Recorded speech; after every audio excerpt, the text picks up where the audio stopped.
صبح 4 ایون خدمات مرزبانی کمیته دولتی امنیتی ملی قرقیزستان با نشر یک اظهارات از متشنج شدن وضع در مرز این کشور با ناحیه لخش تاجیکستان خبر داد.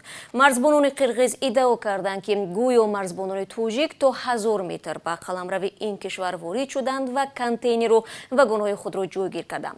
تاجیکستان این ادعای قرقیزستان را رد کرد، ولی همانا گفته می شود که شدت در مرز رو به افزایش دارد.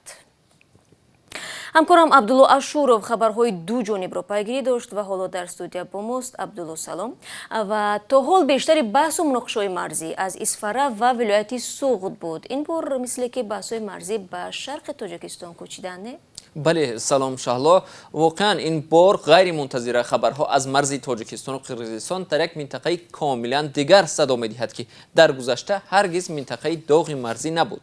صبح 4 ایون خدمات مرزبانی کمیته دولتی امنیت ملی قرقیزستان با نشر یک اظهارات ادعا کرد که ساعت 3 بامداد جانب تاجیکستان در منطقه هنوز تصویر نشده در درونتر از 1000 متر در قلمرو قرقیزستان کانتینر یا واگن‌ها جایگیر کرده است. سپس به 600 متر عقب رفتند.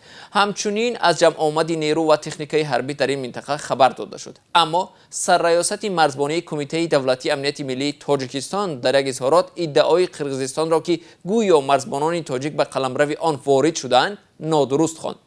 اداره مرزبانی تاجیکستان گفت جایگیر کردن پاسگاه سرحدی در خط موافقه شده مرز است.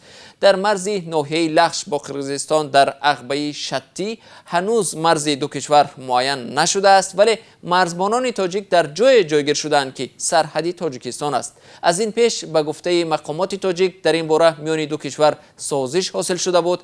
مقامات مرزبانی تاجیکستان گفت قرقیزستان در این منطقه هنوز معین نشده مرزی پاسگاه مجهز سرحدی الکی بنیاد کرده است و تاجیکستان برای رعایت پرینسیپ برابری تا معین شدن مرز پاسگاه خود را تشکیل می‌کند. عبدالله، قبلا گفته میشد بیشتر منطقه‌های بحثناک مرز در ولایت سوغد است. آیا قسمت‌های معین نشده مرز اینجا هم زیاد است؟